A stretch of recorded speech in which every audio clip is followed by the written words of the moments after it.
Saya ingin tahu, karena ini pertanyaan banyak orang juga ya, mungkin orang awam seperti saya ini ingin bertanya.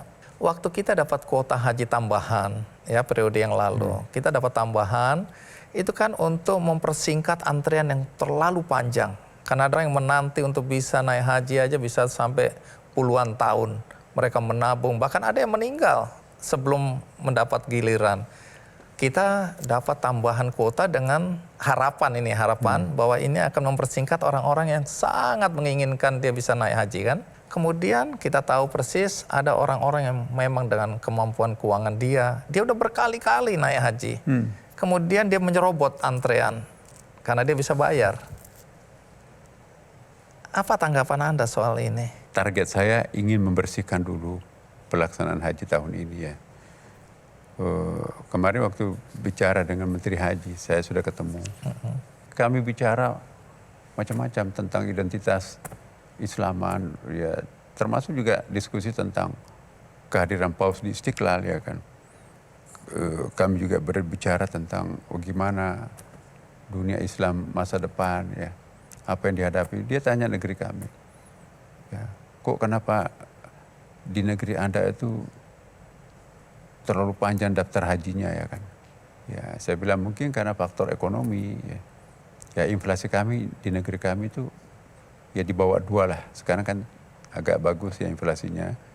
Kemudian juga pertumbuhan ekonomi kami juga sekitar 5 pada waktu itu. Bandingkan dengan negara-negara muslim, Indonesia itu yang paling rendah inflasinya dan yang paling tinggi pertumbuhan ekonominya kan. Jadi kami berada pada posisi ekonomi yang sedang baik-baik lah dibanding dengan Timur Tengah.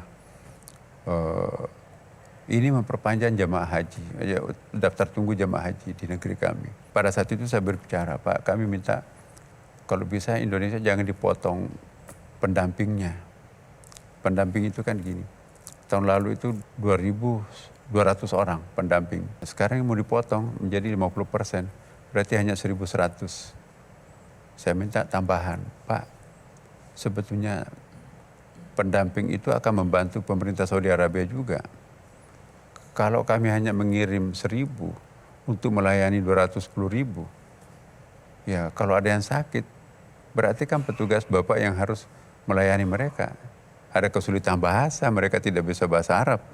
Tapi kalau pegawai kami, pendamping kami yang melayani mereka, dia tahu jenis penyakitnya apa, dia tahu bahasanya apa, ngangguk-ngangguk dia kan. Jadi sesungguhnya kehadiran pendamping kami itu secara tidak langsung atau langsung membantu yang mulia juga. Hasilnya bagaimana? Dia akan pertimbangkan. Nah, baik. Karena ini menunggu berapa kuota yang kami nanti akan sepakati dengan DPR. Jadi DPR ini kami mungkin minggu inilah nanti kami akan tentukan ongkos naik hajinya itu berapa. Karena itu harus disepakati bersama DPR Komisi 8. Ada kecurigaan kan kuota ini dijual belikan ya, tambahan kuota maksud saya. Iya. Anda melihatnya? Iya, itu kan rahasia umum ya.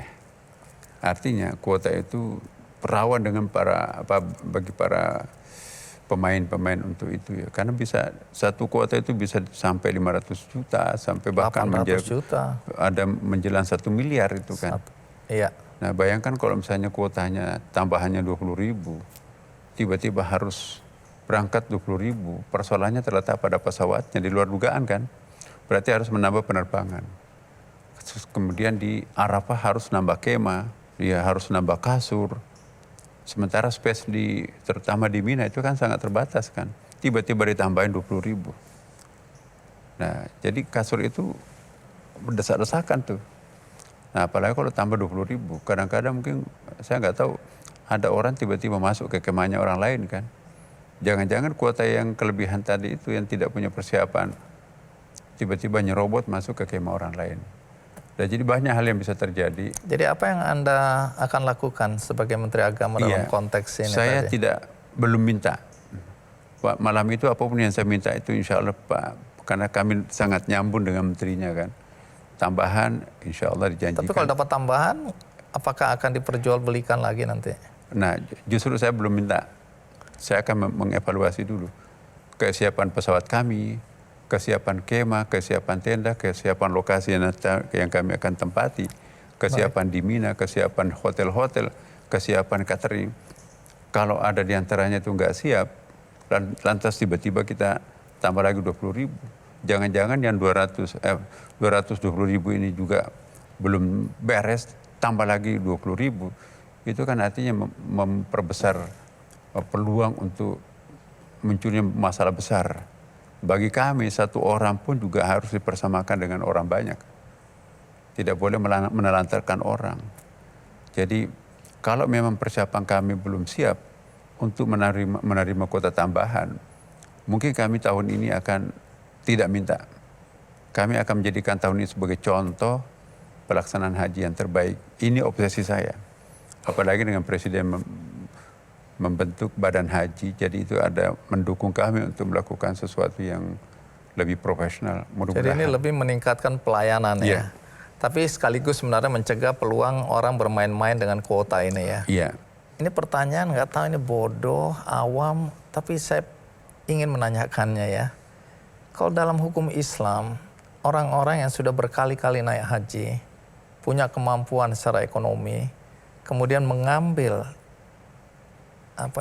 mau dibilang jatah orang lain ya, hukumnya apa dalam Islam ini? Apakah hajinya nanti mabrur atau bagaimana ya? Ya, urusan mabrur itu kan urusan Tuhan ya. Tapi bagi saya itu ada dua hal yang perlu dicermati, Mas. Jangan maksakan diri untuk haji kalau tidak punya kemampuan. Kan wajib haji itu bagi orang yang mampu. Ini mampu karena saking mampunya dia ingin mengambil jatah orang. Saya bicara yang tidak mampu dulu kan. Walillahi nasi hijjul baiti min istata'a ilaihi sabila. Ada orang sesungguhnya secara syar'i itu tidak mampu. Dia harus jual semuanya. Dia nggak mikirkan anaknya masih akan makan juga. Jual sawahnya demi untuk meraih predikat haji. Ya. Nah sesungguhnya itu kan belum masuk kategori wajib haji. Haji itu dalam kategori wajib haji itu punya kemampuan, mampu untuk membiayai keluarganya di belakang, mampu membayar biaya kesehatan kalau ada ya. Pokoknya segala sesuatu yang berkaitan dengan pelaksanaan haji itu punya kemampuan, termasuk kesehatannya mampu juga.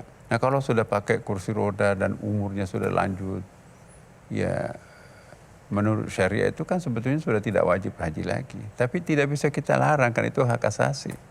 Bahkan Pak nanti kalau kejadian apa-apa, memang kalau saya mati di sana kan mati syahid. Iya. Wah, susah. Bahkan banyak orang bercita-cita kalau bisa meninggal di sana. Ya meninggal di sana kan mulia. Nah, jadi ini persoalan hak asasi di sini.